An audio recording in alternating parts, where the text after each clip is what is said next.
Hey everyone, welcome back to another Mattel Jurassic World Dominion review. Today we're taking a look at the new Dino Pack, Maisie and Velociraptor Beta. And look at our poor boy Lystrosaurus getting the snub on the packaging.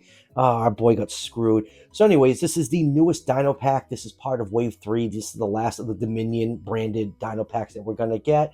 I ended up getting this off of Amazon. It retails for about 16 bucks, and I'll leave the link to that down below in the description. So yeah, I spent 16 bucks to get one figure. I really don't care about Maisie, and I needed another beta, like I needed another hole in the friggin' head. But anyways, let's go over the package really quick. My light's reflecting a little bit, so you do have the Lystrosaurus beta and Maisie front and center. Dominion logo down here. We got Rexy in the background, nighttime sky, helicopter, blah blah blah. Turning around, we got Maisie about to shank a Lystrosaurus. If we saw the deleted scene from Dominion, you know that she does not stand a chance. And then down here are the other Dino Pack figures: Owen and the Parasaurolophus, and Ian Malcolm with the Velociraptor and the Dumb Locust. So that will do it for the packaging. Let's crack this set open and take a closer look. And let's start with 360-degree view of this set. I have to say, for everything you get, this set is probably the best value out of all the Dino Packs. You get two decently sized figure, and as much as I can't stand the character Maisie, it is a nice human figure to add to the collection. She's very well done and sculpted, decent likeness. Like I said earlier, did we need another beta? It came with Owen in the first wave, and that wave is still sitting on shelves. Really didn't need that. We could have definitely done something else. Maybe the Oviraptor, just taking stabs in the dark here. The Lystrosaurus, fantastic figure. Absolutely love it. Yes, it is a little bit big. It was much smaller in the movie, but just the fact that we got a Lystrosaurus figure is fantastic. Those unkillable beastie Lystrosaurus. But yeah, the Lystrosaurus is very well sculpted. Beta, I don't really care about that terrible puppet that they used in the movie. But other than that, for the value, for the amount of plastic you get, I think it's a very well done set, and it has a lot of value. And time for some quick measurements. Let's start off with the genetic abomination that is Maisie.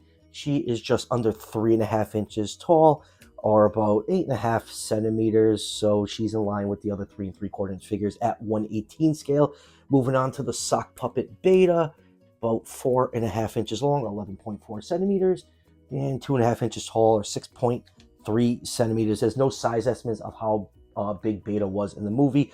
Obviously, this figure is way too big. We all know how small beta looked in the movie. Owen threw it in a little satchel and carried her on her shoulder. And moving on to the Lystrosaurus, the only reason you're probably gonna be picking up this set, the Lystrosaurus is about 4.25 inches long, or 10.8 centimeters, just about 2 inches tall, or 5 centimeters. So Lystrosaurus in real life are between 2 and 8 feet long, or 0.6 meters to 2.5 meters. So with those measurements, that'll put this figure in the 1/5 to the 1/22 scale range.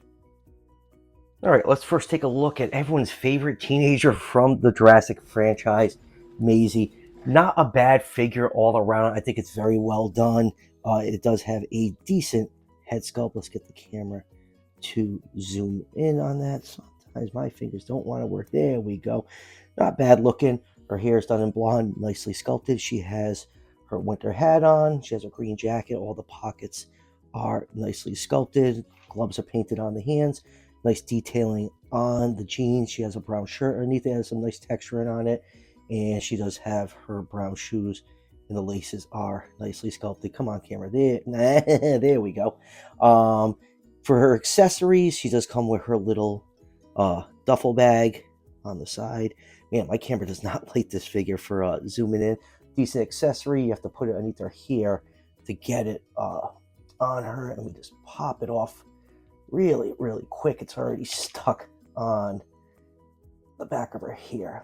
There we go. A little tricky to get it on and off. So let's take a quick look at the bag. Nicely done bag. Lots of pockets and zippers. Straps well done. Decent little accessory. She does come with her little stabby knife. I think this is just the same knife that's come with all 8,000 Owen figures. There we go. My camera's just being funky today. You can see some bolts in the hilt, little serration, blah blah blah. We got a little knife, and let's just do some articulation on Maisie. Her head can move side to side. It's restricted by the hair sculpt. Arm can move up, rotate 360 degrees. No elbow rotation, elbow bends. No waist rotation, but she can do the full splits. 9 degrees of bend at the knee and some side-to-side movement. I'm sure it's about a matter of time before we get a Hammond collection version of this figure, but it seems like Mattel is taking their time doing Jurassic World human figures. I'm okay with that. Just knock out the original trilogy first, and then you can move on to the newer stuff. And for comparisons, here is her Fallen Kingdom younger version figure. I remember back in the day, this figure was very, very, very hard to find. I think it was one of the last waves of human figures. I only saw it a couple of times on the shelves, and I always saw it going for above retail value on the secondary market. And let's take a look at Beta, and let's set the land speed record for reviewing a figure, because you probably already have one. It's Beta. It's got the blue stripe. It's trimmed in white, eyes painted yellow, black pupil, teeth are painted, gums are painted, articulation, mouth can close, open, up and down movement, side to side, forwards, backwards, arms can split, and backwards and forwards on the leg, useless tail rotation.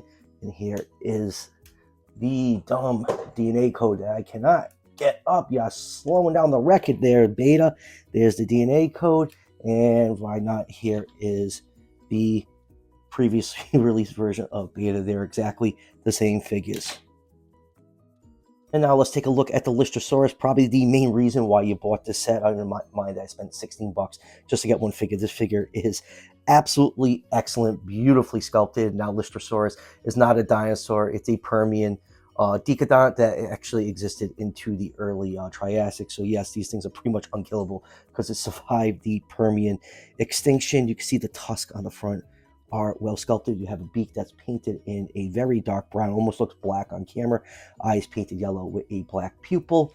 You can see the head is very, very well sculpted. And look at that cute, adorable face. Now, the figure is too big. The Lystrosaurus that did show up in Dominion in the pit fighting scene is a lot smaller. It's probably like the 2-foot variety, but it's nice that we got a nice big articulated figure of this species. It's just done in brown with another dark shade of brown paint on it, and that's all it really needs. It looks absolutely great. You got some nice scales and folds and wrinkles all over it, going down to the feet. The toe claws and hand claws are not painted, pretty typical for any of the mainline figures. Nice folds and wrinkles around the elbow. You got the short little adorable tail. Here it is from the top. And let's just do the DNA code really quick for those who want to scan it into the Fax app. And then for articulation, you do get side-to-side movement, up and down on that hinge joint. Front legs can move forwards and backwards. Hind legs move backwards and forwards about that far. So yeah, a really, really neat little figure, and I am quite happy with it. And now for comparisons, first up here is Blue. And next up, let's do one of the Atrociraptors. Here is Tiger that does not want to stand. And next up, here it is with the Hammond Collection Velociraptor. And next up, let's do some larger dinosaurs. Here it is with the Raw Striker Iguanodon. And next up, here it is with the Massive Action Impellosaurus. And next up, here it is with the Murder Turkey, the Therizinosaurus. And here it is with the Hammond Collection T-Rex. And lastly, here's a nice group shot of the main Dominion cast. All I'm missing is Ellie, but you know, Mattel's gonna Mattel, and they still can kiss my ass for that. So final thoughts on this Dino Pack set. Like I said earlier, it's a great value. It's probably the best value out of any of the Dino Packs we've gotten so far. You get 3 decent figures. You get some nice accessories. The Lystrosaurus is obviously the standout of this set. Beautifully sculpted figure. Very well done. Absolutely love it.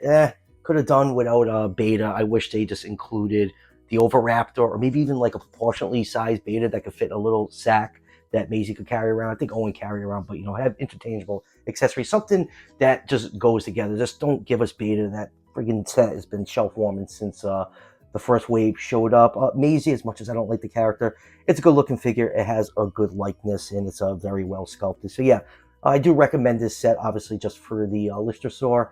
Like I said earlier, I ended up getting this off of Amazon. It retails for $16. The link is down below in the description, and I'm just sure it's a matter of time before this set actually starts showing up in stores. So that will do it for the review. I have some stuff coming in from PNSO and Rebor. Hopefully that stuff gets here later on this week, so be on the lookout for those reviews. And as always, if you're enjoying the content on this channel, show your support by hitting that subscription button just below the video. Each subscription helps out the channel tremendously, and it's greatly appreciated. And I'll see you guys for the next one.